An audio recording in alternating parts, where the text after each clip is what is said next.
It is an ageing industry, a more mature industry, I should say. I look in the audience and they're mainly bald and grey heads. Not a single one actually even knew what an Incoterm was. How can you have a Masters of Logistics without even knowing your Incoterms? Young people these days, we are inherently being conditioned to an introverted nature because we're so in our own space. Mr. Zalai. La, how are you? Very well. Our very first guest, back with us again for the third time. I think it's been almost a couple of years since you were here for our second get-together chat. Yeah. But a lot's happened, 2025. Trump's back in the office. You know, we're going through a bit of an economic doldrums and all that sort of stuff. But first, more importantly, how are you and how's FTA? Yeah, I'm very well, thanks. Yeah, no, and FTA is going well, as you would have seen in recent months. We've put on some new people. Right. So we've got a bit of a presence down in Tasmania now. We've got Brett Charlton, who is Mr. Tasmania. He's working with us down there as our representative. We've elevated Tom Jensen up in Brisbane into a more senior role, alongside Sal Malici. Yep. And by the time this goes to air, we would have announced that Amanda Bradfield would have come on board as another member of our team. And many of your listeners would know Amanda through social media contacts. Yeah. Well, I don't know personally of Amanda, but I see her doing the rounds on LinkedIn. She's probably one of the more prolific posters of our industry in the news than anyone else. That's on my feed anyway. So I think she'll be a great addition. So, so Amanda, if you're watching, welcome to FTA. Thanks. Yeah, no, but look, we're going well. Difficult times for the industry. Yeah. But you know, that's when we get the opportunity to stand up and actually make a difference. Yeah. Well, I follow you closely on LinkedIn. It's like every time I see you, you're either doing an interview on ABC or one of the radio channels or one of the TV channels. You're campaigning out, front of the Parliament House, doing the rounds. Prior to us diving into any specifics, are you enjoying it? Oh, I love it. I love it. I actually really do enjoy the media side of it. At first, it was very daunting. Yeah. But again, with all these things, the more you do it, the better you get at it. But I do keep very grounded, mainly due to my wife, Caroline. If I'm at home on the lounge looking at my phone, she'll say to me, "What are you doing? Googling yourself again?" Yeah. So that sort of keeps me very grounded, which is great. No, I do enjoy the media. I do enjoy the political side of things. And I think that's the great thing about where FTA is now, that I can focus on the things that I actually really enjoy doing and probably good at doing as well, and have surrounded by a great team that can do the hard work, if you like. Yeah. Well, I've always said the reason why I was very quick to jump on to be a member of FTA was because of your individual actions, of how prolific you were in championing the cause for our industry as well as for the Shippers Association. But you always are about doing the rounds. I cannot remember a second individual in our industry that does or cover as much ground as you or try to do as much. So on that regard, I've always had a very soft spot for Paul at FTA. Yeah. Coming into more focus of what's been happening lately with the economy going through a bit of doldrums, I guess it was to be expected, after the COVID highs, what goes up must come down. With now Trump being the second term, not that trying to be political, but his actions have a direct impact on industry, right? With all the ups and downs with the tariffs and what have you. What are you seeing from your end? Are those macro things impacting the people you are talking to and representing? And what are they telling you?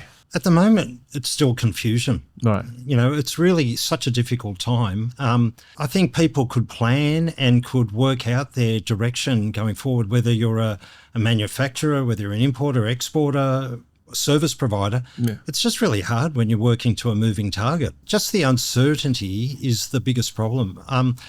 Again, if you believe a lot of the commentators on social media and others, the talk is that Trump will back down on some of these high tariffs, particularly with China. Yeah. And look, that may well be the case. But, in the meantime, we've got a period of uncertainty. He gave the 90-day freeze period of these tariffs. So that's having a short-term impact, particularly on shipping. But what happens in the long term, it's it's still unknown. The situation's fluid. It's fluid. It just, I don't think anyone outside of him knows what's going to happen. Oh, God, you can only hope that he knows himself. You've got to hope that there's some method to the madness. And maybe there is, but it's from an outsider, you look at it and you go, what is going on? Yeah. Well, I've always said to all the folks that I talk to, it's like, when I joined the industry back in the mid-90s now, God, showing my age a bit, you could go on years and years without needing to ever talk about any politics and just do your job and do your work and nothing ever gets impacted, But it seems today that as soon as something happened as high of an office like the White House, something happens one day, then the very next day it impacts common folk like us almost immediately. And it's almost like I keep on finding myself talking to my customers, instead of explaining how shipping works, I needed to start telling them, okay, because Trump has made these decisions or something happened on geopolitics here, therefore this is going to happen to you on the family front. It's something I've still not quite got my head around on how now we need to go out there, almost educate on a geopolitical level, let alone a shipping level, which I find quite bizarre. And in fact, we do some content on this and saying, you really almost have to start talking to providers who have their finger on the pulse. Because, if tariffs happens here, or it will have a tremendous bottleneck effect on the shipping lanes, and then you expect delays there or high prices there, which is what we have seen. Is this what you are hearing from our colleagues in the industry? Are they talking about it? Yeah, you're spot on, Lara, and you're talking they've been in the industry since the mid-90s. I'll try the early 80s. But, yeah, look, the times have just been so turbulent, and particularly the last few years. The pandemic was a huge one. That threw everybody into a spin. We didn't know what it actually meant. As it turned out, it was probably a boom time for our membership because the volumes of trade was just so high because of all the economic stimulus. But then we've got the hangover now after COVID, and then we've got other events with so many different disruptions. That's right. Like the Red Sea, and I know you did a lot of commentary around that, but I think we're over 520 days now since that started. And it's still going on. That's now, I hate the word, but it's the new norm. That waterway is out of bounds. And then we've got extreme weather events. Whether you believe in the causes of it or not, the weather events are happening. And that's having a huge impact on trade. And then, we've got what's happening now with these tariff changes. It's just mind-boggling. Just like even the changes could probably be adopted and managed by the whole world, but it's just the magnitude of the change so quickly. That's right. That's the thing that, I don't know if any commentator out there can really truly predict what the outcome will be from all of this. No, I haven't heard anyone that have given a clear, direct answer to that, and everyone just skirts around it and so forth because no one knows. It's literally nobody knows. The few of the things I see when I look at these tariffs that the US is playing up with, I always pull that back into Australia's sphere because that's where we are and this is what we care about. I personally feel that it's not necessarily a bad thing in the short term for Australia, purely because we're going to get better supply, right? As the global factory that is China cannot, sell smoothly or efficiently to US, they're going to have to look to other markets. That has to spell some positives for the local industries or the local importers here, because they might get a bit more attention from the suppliers whereas they haven't had previously because they were focused on the US, or now because they don't have the US market, they have to, reduce their prices for a smaller market like Australia. So it's not all doom and gloom from my perspective when I look at what this tariff is happening. But you're 100% correct. Everything that happens there just filters down so quickly. And before one has had chance to react to one, the things shifted again. And it's tough as is for a small business. Or any business really, let alone having these geopolitical swings and what have you. You represent, the peak shippers body as well as, the shipping industry, let's call it that. Do you find the message consistent across the two entities? Yeah, look, it is. And again, just coming back to your previous point, what we're seeing is disruption. And there's going to be winners and losers out of all of that, as you've indicated. The challenging part of it is just the uncertainty, coming back to the original point. If Trump said, okay, the tariffs are going to be this and they're going to be, and that's what it is going to be, okay, the world can start adjusting to that, whatever that means. But then there's talk about that he's going to be winding them back. And let's face it, people have got short memories. Even the disruption during COVID. And I go back to the old thing of even the Bali bombing. When that happened, I said to my family, no one will ever go to Indonesia. No one will ever go to Bali again. Well, how wrong was I? It's a case of when things get okay again, people just go back to their old ways.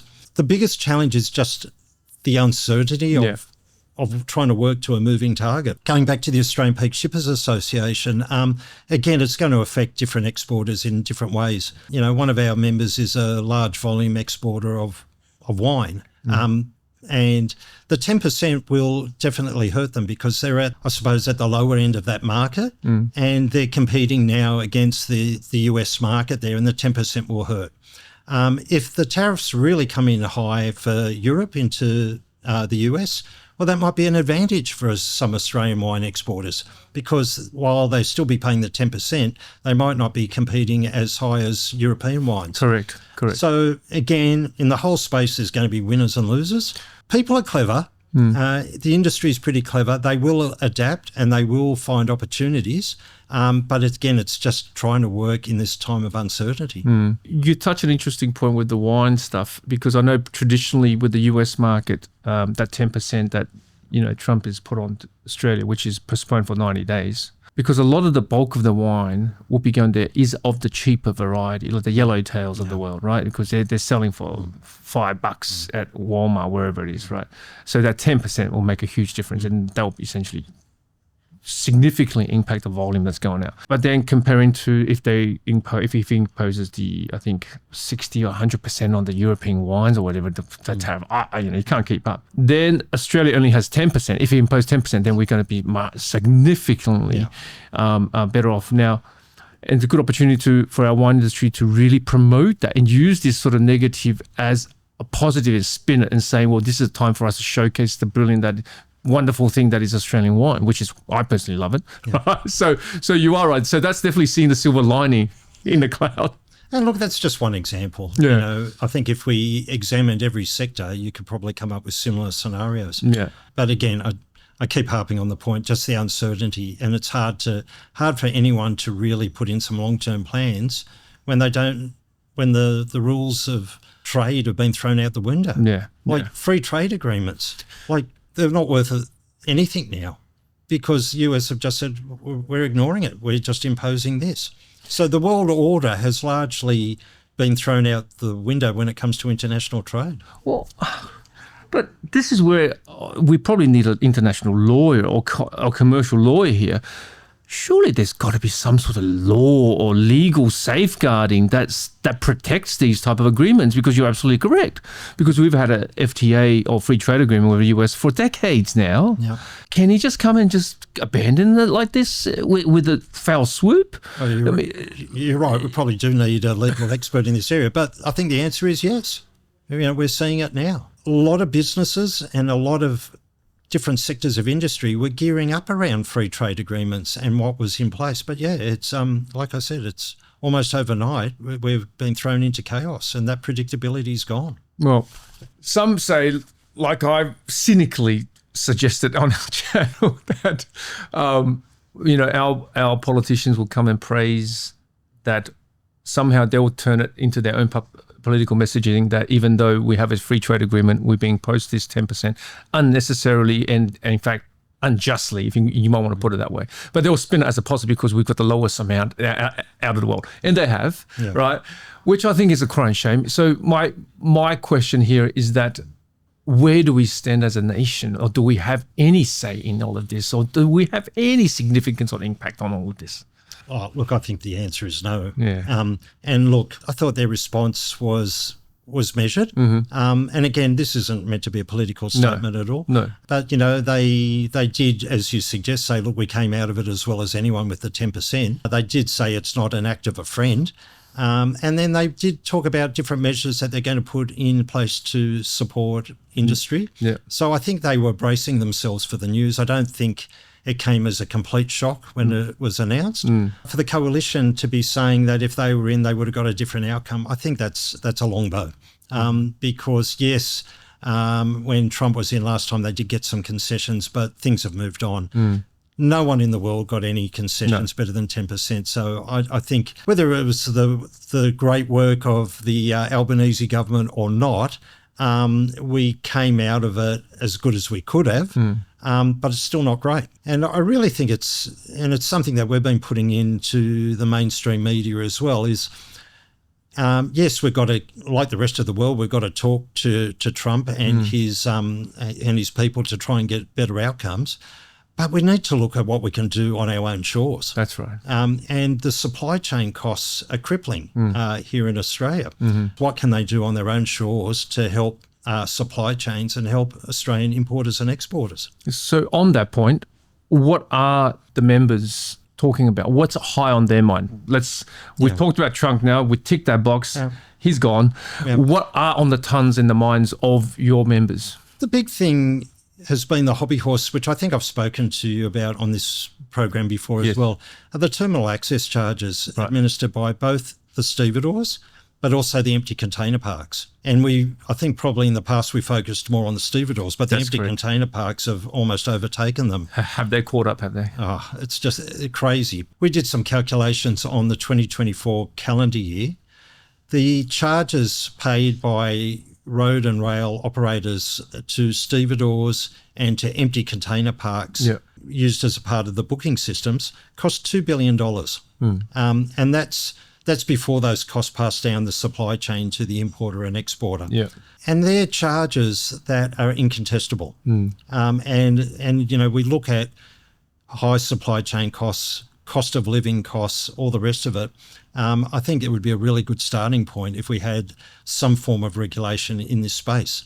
When we had the Stevedore issue that you championed for a very, very long time for, did we ever have any positive outcome from those things? We still haven't made any progress on that. Yeah. So not wanting to waste a good crisis. At the time of COVID, we pushed very hard with the government of the day that we needed a review of shipping practices. They provided a report at the end of 2022. I wouldn't say we agreed with everything in that report, but it was a very good report, and made a lot of strong recommendations across logistics, including the need for a mandatory code for terminal access charges. The government hasn't acted on that. But that was a Liberal government, right? The Liberal government put in place that report, but that was in their death throes. And then by the time the Productivity Commission reported, we had a new government and the Labor government came in. Since that time, we've been advocating very hard with state governments as well. And in fact, to the credit of the Victorian state government, and they don't seem to get much credit from anyone. But, not after COVID. No, but I'll be nice to them on this occasion. At least they've had a go at this thing. Yeah. So they put in place what they called a voluntary code, where they said to the stevedores, we're going to put in a whole lot of rules that we'd like you to follow on a voluntary basis. One of them would be to give the industry sufficient lead time before you implement any change in costs. You all have to do it at the same day. And we want an opportunity for industry to question you and to come back on the fees. And we said to the Minister for Ports at the time, nice try, but it's not going to achieve anything because a voluntary regime is just not going to cut it. That's right. The Minister at the time suggested that we give it a go, which we did. And then as each stevedore through the Port of Melbourne, whether it was Patrick's, DP World or VICT, every time they would propose a change in their terminal access charges, we would go back to them in a formal correspondence saying, can you please justify this? They came back with motherhood statements and met with us. And we would then go back to the minister and said, look, we've tried and it's still futile. When last year in February 2024, DP World increased their terminal access charge on exports by 52%. It was at that point that the Victorian government threw their hands in the air.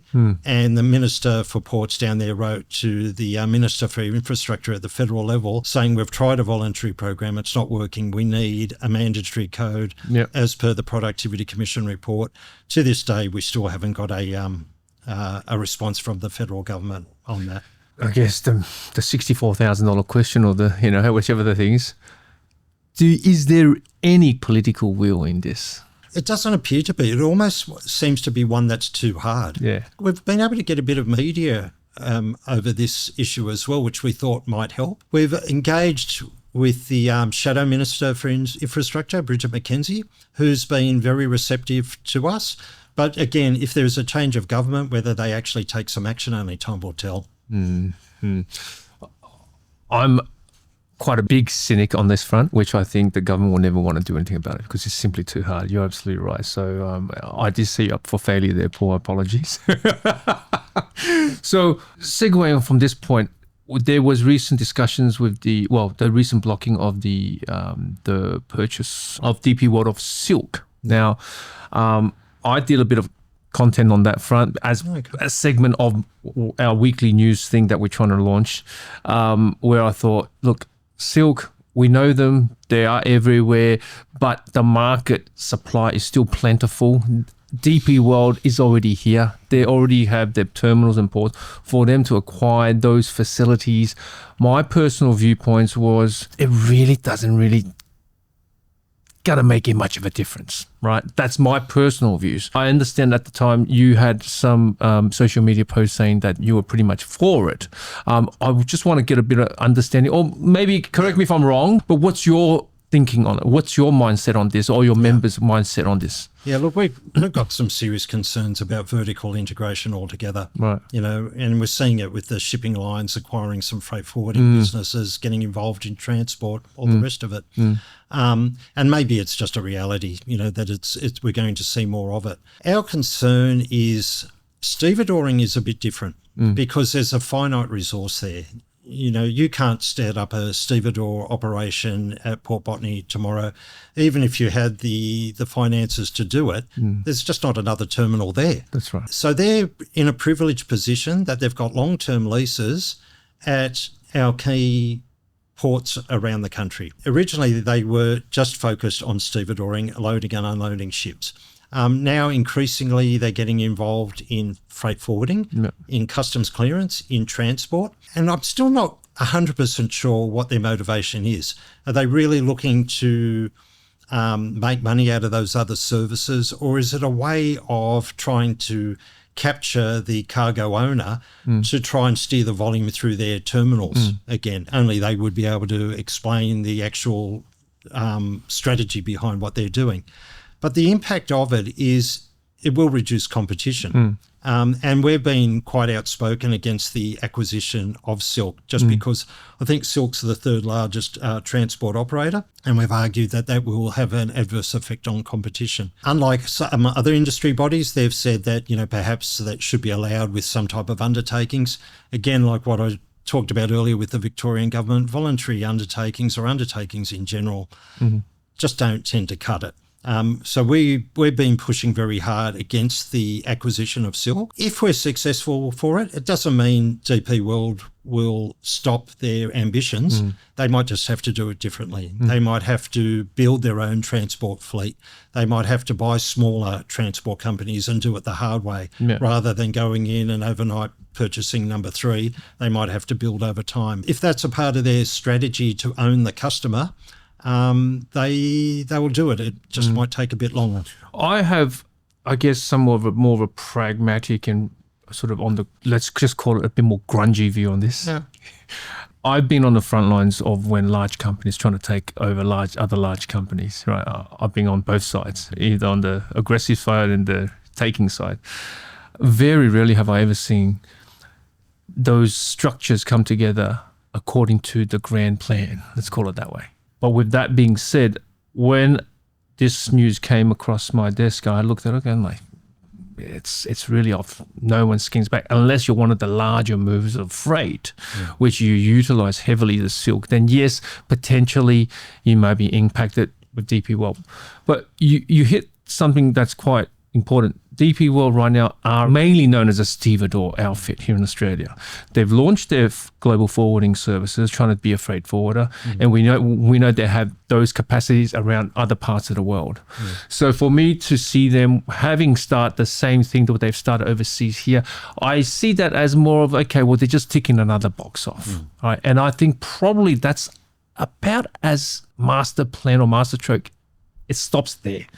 Is there a way of trying to curtail competition? I don't think there is, because they need good people on the ground to execute. And you and I agree prior to us starting this conversation, this industry lacks good people and we lack new blood. The pragmatist of me coming out and saying this is like, I say, well, you look at Silq now as its own entity. Sure, I'm sure they're very financially viable and what have you and so forth. But we also know DP World is quite financially viable. Now, if they happen to take over Silq, it probably will boost their security even further to some degree, which means that at least we know there will be a good bunch of folks that works at Silq that will be better safeguarded against any economic downturn, because whether we like it or not, it is coming. We know Dubai Ports, part of the Emirates, a lot of money behind them, right? So that could be an extra bit of safety net for the folks that's in Silqs today. Purely my personal opinion, whether it's right or wrong, you know. But getting back to the competition point, I'm just cynical. I'm just saying, like, okay, you want to go have all these beautiful little pieces that bolt onto your little engine and make it, you know, whiz bang or that sort of stuff. I just don't think they will be able to execute it correctly because they just don't have the right people on hand. Those are my opinions. Yeah, and look, you may be right. And look, they are complex businesses. Yeah. And every business needs to know its heritage and how it got there and what makes it tick. Yeah. But, you know, it might take them time, but I think they will get it right. And I think coming back to the philosophical side of it all, competition is good. Yeah. And it's something that we discussed earlier. Competition is a healthy thing across the board. What we do have an issue with is we want everyone to compete on a level playing field. And I'm sure that's all you and our other members are after. They're not after any privileged position. No. They're after a level playing field. And if they've got a level playing field, I think most are pretty confident they can do all right. As we were talking about earlier, we've got the Stevedores administering these high charges, terminal access charges. They've got high charges on the empty container parks, many of that they own as well. And from what we're hearing from a lot of the larger cargo owners, DP World, and I quote, are providing enticing offers at the moment. Now, we're not privy to the actual commercials that are being put out there, but they are in a privileged position. They have got access to the limited resource being the waterfront, and now they're moving away from their knitting and offering vertical integration. It sort of rings a few alarm bells for me across that whole thing. And we're grateful that the ACCC's even having a look at this, and I think it's important that we keep the pressure on as well, that we, as much as possible, get an environment that is competitive but on a level playing field. Following on the competition from the level playing field point, then, this is probably a little bit of a side point. How do you feel about tiered pricing? Tier pricing by way of, say, any outfit, say DP World or Silq or the shipping lines, right? Where they offer tier pricing where, well, if you move more, we'll give you better pricing. Now, that sounds all fair and good. And you say, well, that's kind of logical. But isn't that anti-competitive by nature? It keeps the status quo flowing? Yeah, look, again, I suppose it depends what part of the process you're talking about. Yep. Like, again, the terminal access charges, to the best of my knowledge, isn't negotiated with anyone. I think it's a flat fee per booking across the board. I think being able to negotiate price based on volume, I think that's something that is here with us to stay, you know, whether it's, freight rates or transport or whatever. And I think that's just a fact of life. You will have that tiered pricing. Because there's been murmurings along my grapevine that the carriers are sort of going to go back to the olden days of how they, as they digitized the booking process and the quoting process, they really are going to go back to the olden days when I joined back in the 90s and the early 2000s, where you get a certain rate based on what your support is, which is sounds fine, right? But they're going to be strictly controlling that now because they really want to go back to that model of transacting business, which essentially then means that, you know, as a smaller operator, I'm always going to lose out against the likes of DHL because they're simply going to have more volume than me, right?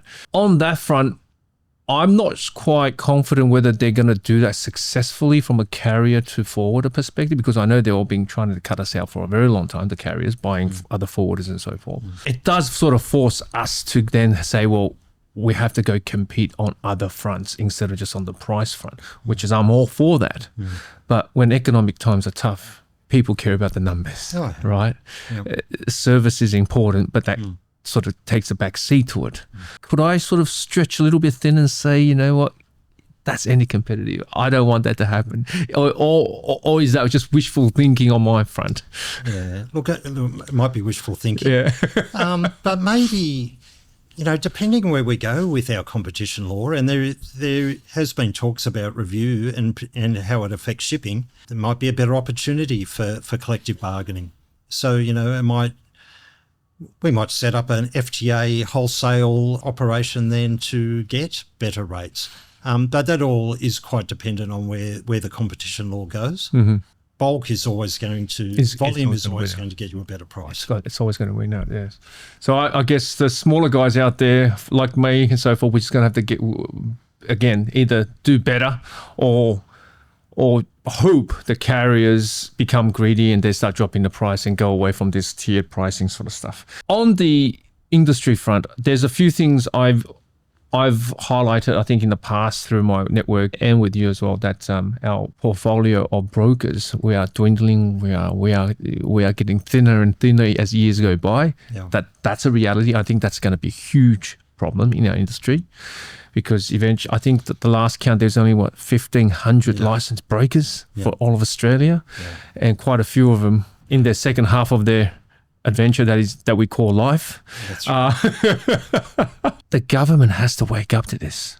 Unless ABF decides to start doing clearance themselves, which they will never do a million years. A solution has to be derived from this. Now I'm seeing, not only is that an issue, we're seeing the entire logistics industry, from the truckers to maybe not the stevedores, but warehouse workers to operators, you know, up and down the entire sector that is logistics. No new stocks coming in, and whatever stock we get is but dwindling. Where do we go from here?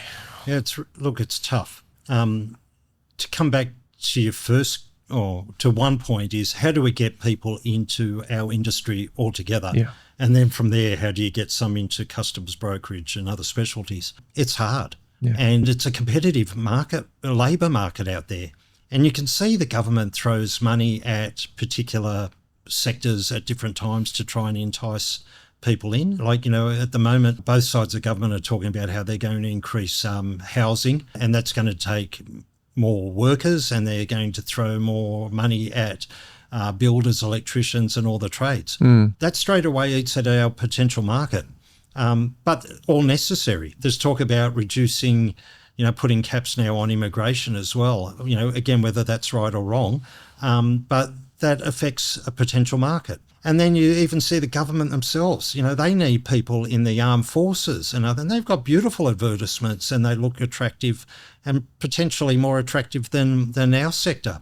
And, you know, so it's hard to get people in altogether. We've got to work really hard with the likes of yourselves and others. And again, you've made us a generous offer to, you know, with your marketing team to help us get some promotional videos, which we'll very much value. Happy to.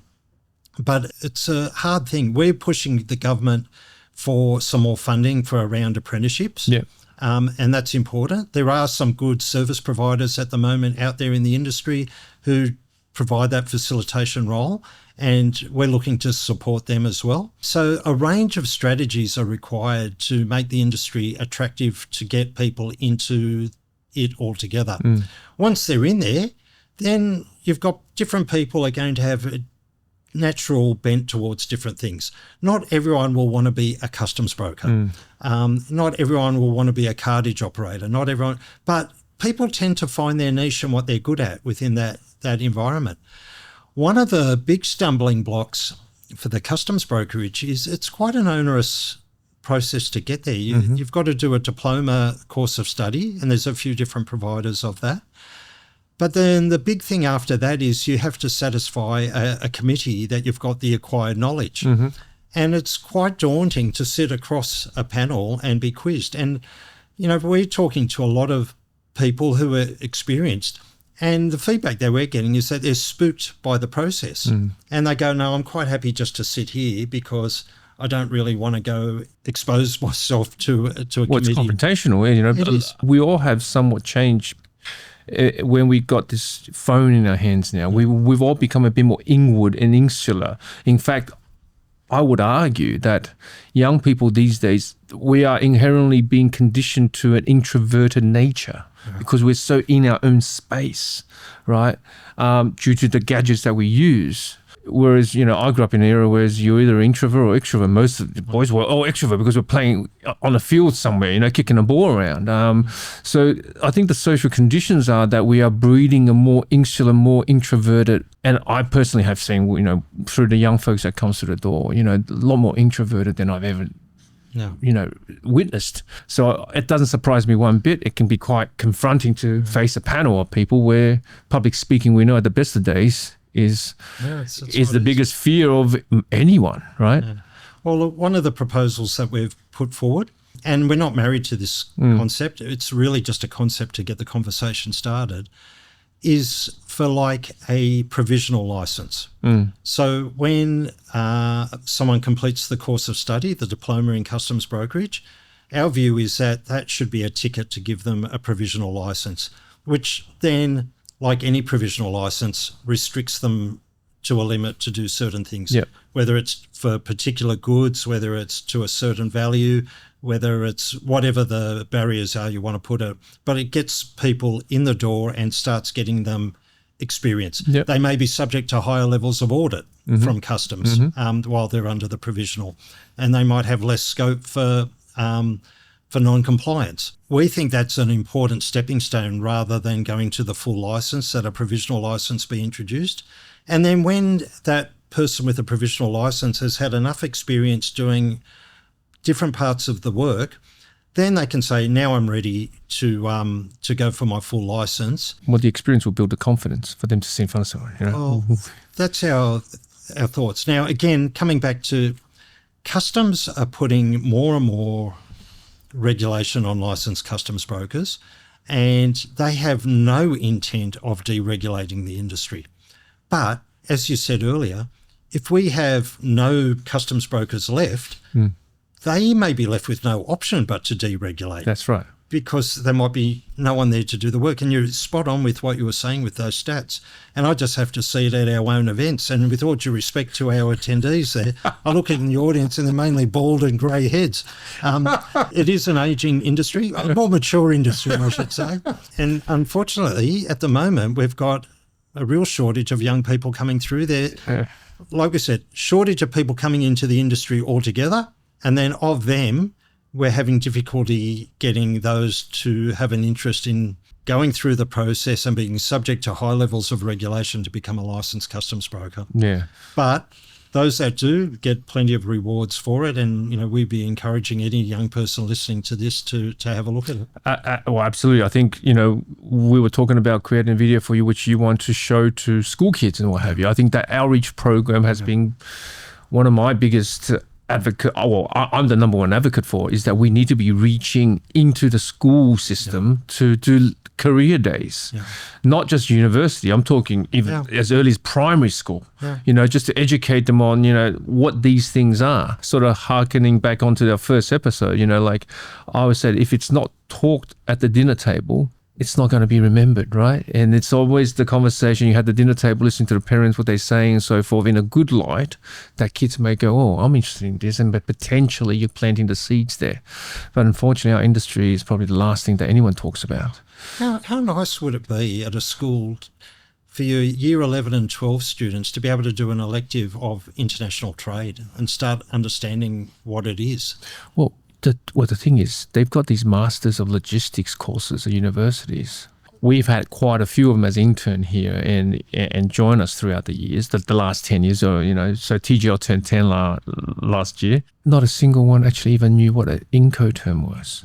And I was shocked. And I'm like, hang on, but you have a master's in logistics and supply chain. How can you have a master's of logistics without even knowing your Incoterms? The mind boggles. So but the thing is, like, what we do by nature, you would imagine it's a highly compliant environment. Because we are crossing international borders. We are transporting goods. There's a lot of responsibility. The onus is on us. And yet, by and large, all of the education that's provided within this industry, how we highway, are unregulated. So you've got this really strange bedfellows, how you're an unregulated bunch of people, let's just call it that for argument's sake, working in a heavily regulated environment. And that's the challenge. And this is why we keep on seeing the cowboys come and go and so forth, right? And meanwhile, when we don't have a focal voice or focal point, or such as FTA, that's sort of championing what we do as a collection of people, holding a standard, let's just call it that, holding a standard, who's going to join an industry that is like that? Just essentially a collective of random people going about doing their own thing without a unified voice or a body to represent them. Right. So I'm always giving the FTA a good plug here, but this is what we sorely miss and what we need. I've always said this. I'm not asking for a regulation. I'm just asking for a unified, recognised industry body to start with us in Australia, where we go to the schools and our communities and say, this is who we are. These are the standards. If you join us, you're going to get this, this, and that, right? I'm not asking for regulation. That's not what I'm asking for. I'm asking for us as an industry to step up instead of us just turning up to work, minding our own business and getting on with our day and make our money, which is essentially what happens most of the time. So love to be on that journey with you, Paul, in promoting it, because I've always been high on this front. Yeah. Oh, look, thanks, Lara. And it is important. It's something that we're not going to achieve overnight, but small steps, and hopefully the more and more traction that we get at a federal government level in particular, maybe they can see the importance of what we're trying to achieve and help us with that marketing effort. But also, I think, with funding to, supplement these apprenticeship arrangements and get young people into the industry. Would FTA get funding from the government if we take on this initiative? Look, there's been funding before for apprenticeships. And look, again, it's normally linked to like Certificate 3, Certificate 4 level training. Right. And there's some good providers out there at the moment there that offer it. Right. But what we need is the government to put the dollars behind it. Yeah. And that's going to make it then very much incentivise both the student, because then they can do a basic qualification, can start in a workplace and start learning, and and not left with a HECS bill. It all sounds quite attractive if we can get it right, and it probably wouldn't cost a fortune to help set up this industry. Well, on that bombshell, Paul, thank you for coming for the third time. It's always a pleasure to have you here, and it's good to catch up, to listen to what you have been doing and understanding where you are going, and all the best for 2025. Thanks again, Lara.